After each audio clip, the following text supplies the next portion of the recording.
The Flower Adornment Sutra. Archive.org. Translated in the Tang Dynasty by the Tripitaka. Master Shramana Shikshananda of Khotan. Book 14. Eulogies on Mount Sumcru. Then, due to the spiritual rower of the Buddha, there came and gathered great enlightening beings from each of the 10 directions, each accompanied by as many enlightening beings as atoms in a Buddha land. Coming from worlds far away, beyond lands as numerous as atoms in 100 Buddha lands. Their names were Wisdom of Truth, Total Wisdom, Supreme Wisdom, Virtuous Wisdom, Vigorous Wisdom, Good Wisdom, Knowing Wisdom, True Wisdom, Unexcelled Wisdom, and Stable Wisdom. The worlds they came from were called Indra Flower, Red Lotus, Jewel Flower, Blue Lotus, Diamond Flower, Fragrant Flower, Delightful Flower, Rosy Dawn Flower, Adorning Flower, and Space Flower. They had each cultivated pure practice with Buddhas. The Buddhas were called Extraordinary Moon, Infinite Moon, Imperturbable Moon, Wind Moon, Water Moon, Liberation Moon, Unexcelled Moon, Constellation Moon, Pure Moon, Comprehending Moon. When the enlightening beings had reached the Buddha, they prostrate themselves at the Buddha's feet, and then magically produced luminous lion scats in the direction from which they had come. In the same way as the enlightening beings gathered atop Mount Sumcru in this world, so it was in all worlds. Their names, worlds, and the names of their Buddhas were all like this. At that juncture the Buddha emitted 100,000 billion light beams of sublime hue from the toes of his feet, illumining all the worlds in the 10 directions, so that the Buddhas and congregations in the palaces of the Indras atop Mt. Sumeris were all revealed. Then the enlightening being Wisdom of Truth, infused with spiritual power from the Buddha, looked over the 10 directions and said in verse, Buddha emits a pure light showing all the guides of the world sojourning in the halls of wonder on the peaks of Mt. Sumeris. All of the kings of gods invited the Buddhas into the palace, all with 10 beautiful verses praising the enlightened ones. Among those great assemblies the groups of enlightening beings have come from the 10 directions and sit calmly on the seats they made. The enlightening beings in those congregations all have the same names as we, and the names of the lands they come from are also the same as ours. The Buddhas of their own lands also have the same names as ours. Each one has, with the Buddha, purely cultivated unexcelled practices. Buddha children, you should observe the Buddha's power of freedom. In all the Jambudvipas all think the Buddha's there. We now see the Buddha on top of Sumcru. It's the same in the 10 directions. By the Buddha's power of freedom. In each world they determine to seek the Buddha way, and based on such a vow practice enlightening deeds. Buddha, with various bodies, travels throughout the worlds, unhindered in the cosmos, beyond the ken of anyone. The light of his wisdom always shines everywhere, removing all the darkness of the world. It has no compare at all. How can it be comprehended? Then the enlightening being Total Wisdom, infused with the power of the Buddha, looked over the 10 directions and said in verse, even if one always looked at Buddha for 100,000 eons, not according to the absolute truth but looking at the Savior of the world, such a person is grasping appearances and increasing the web of ignorance and delusion, bound in the prison of birth and death, blind, unable to see the Buddha, observing all things to be without inherent existence. Whatever their appearances of origin and disappearance, being just provisional descriptions, all things are unborn, all things are imperishable. To one who can understand this, the Buddha will always be manifest. The nature of things is fundamentally empty and null, with no grasping and no vision. The emptiness of inherent nature is Buddha. It cannot be assessed in thought. If one knows the inherent nature of all things is like this person will not be affected by any afflictions. Ordinary people seeing things just pursue the forms and don't realize things are formless. Because of this they don't see Buddha. The sage is detached from the realms of time, replete with the marks of greatness, dwelling in non-dwelling, omnipresent without moving. I observe all things and clearly understand them. Now I see the Buddha with certainty, free from doubt. Wisdom to Truth has already explained the real nature of the enlightened. From him I have understood that enlightenment's inconceivable. Then the enlightening being supreme wisdom, receiving power from the Buddha, looked over the 10 directions and said in verse, the enlightened one's great wisdom is rare, beyond compare, all beings in the worlds cannot reach it in their thoughts. Ordinary people's deluded views grasp forms and are not veritable. Buddha is beyond all forms, so not within their view. The deluded and unknowing wrongly grasp the forms to the 5 clusters, not understanding their true nature. Such people don't see Buddha. Knowing that all things have no inherent being to their own, understanding the nature to things this way one will see Vairocana. Caused by the preceding 5 clusters, succeeding clusters arise in continuum, comprehending this nature, one sees Buddha, inconceivable. Just like a jewel in the dark cannot be seen if there is no lamp, with no one to explain Buddha's teaching even the intelligent cannot comprehend it. And like an eye with cataracts cannot see pure beautiful colors, so too the impure mind cannot see the Buddha's teaching. And as the bright clear sun cannot be seen by the blind, those who have no wisdom can never see the Buddhas. One can remove the eye's cataracts and abandon the concept to form and not see in terms of things. Then one can see the Buddha. Total wisdom has explained the enlightenment of the Buddhas, having learned from him. Have gotten to see Vairocana. Then the enlightening being virtuous wisdom, imbued with power from the Buddha, looked over the 10 directions and said in verse, things have no true reality, because to wrongly grasping them as real do ordinary people therefore revolve in the prison of birth and death. Things expressed by words those of lesser wisdom wrongly discriminate and therefore create barriers and don't comprehend their own minds. One doesn't comprehend one's own mind, how can one know the right path? Based on misconstrued intellect they increase all evils. Not seeing all things are empty. Always suffering the pains to birth and death, this is because such people cannot yet have the pure objective eye. In the past I experienced suffering because I didn't see Buddha. So one should clarify the eye to reality and see what is to be seen. If one can see the Buddha, one's mind will have no grasping, such a person can then perceive truth as the Buddha knows it. If one can see Buddha's real teaching, one is said to have great knowledge. This person has pure eyes and can see into the world. No view is seeing which can see all things. If one has any views about things, this is not seeing anything. The nature of all things has no origin and no end. How wonderful the great guide, awakened himself, he can awaken others. Supreme wisdom has explained the truth realized by the Buddhas. We, having learned from him, can know the Buddha's true nature. Then the enlightening being vigorous wisdom, receiving power from the Buddha, looked over the 10 directions and said in verse, if one dwells on discrimination, one ruins the eye of purity, ignorant, false views increase, and one never sees the Buddha.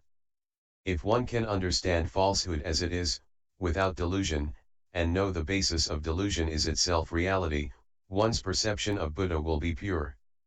If there are views, this is defilement, this is not yet to be considered seeing. By dismissing all views can one thus see Buddha.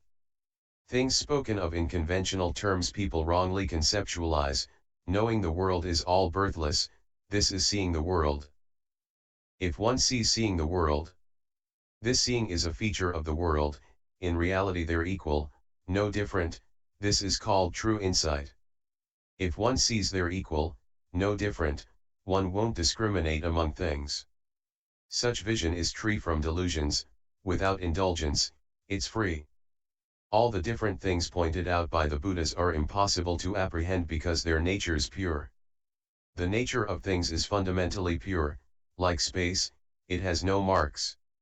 Nothing at all can explain it, this do the wise observe. Divorcing the concept of things, not indulging in anything, and not even cultivating this, one can see the great sage. As virtuous wisdom explained, this is called one who sees Buddha, all the actions there be are all inherently nil.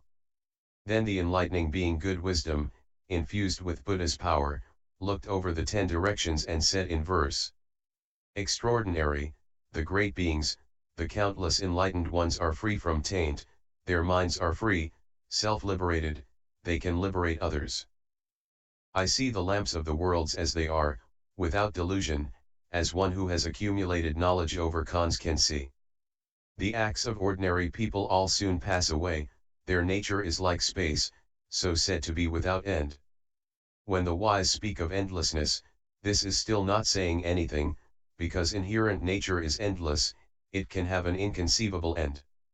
In the endlessness spoken of there are no beings to be found, knowing the nature of things is thus, one will see the honored one.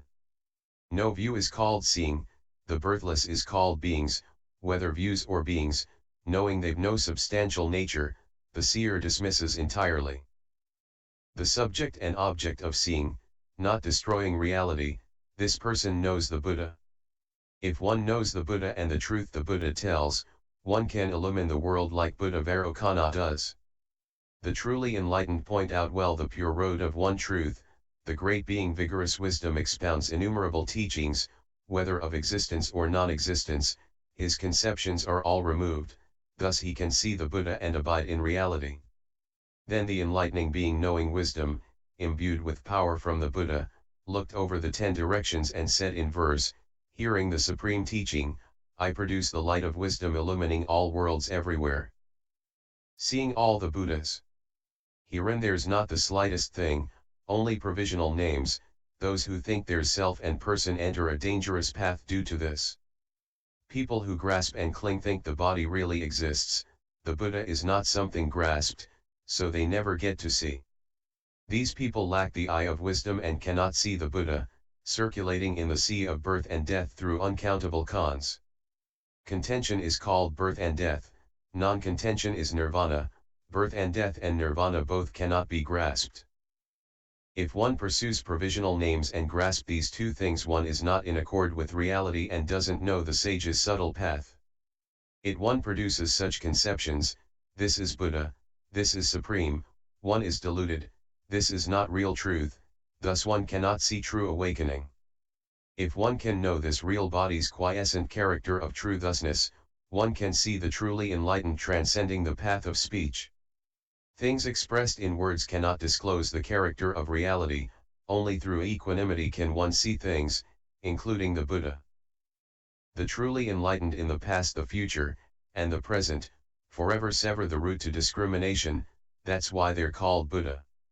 Then the enlightening being true wisdom, empowered by the Buddha, looked over the 10 directions and said in verse, I'd rather suitor the pains to hell while able to hear the name to Buddha than to experience boundless pleasure without hearing the name of Buddha. The reason for suffering in the past over countless cons revolving within birth and death is due to not hearing the name of Buddha. Not deluded about things.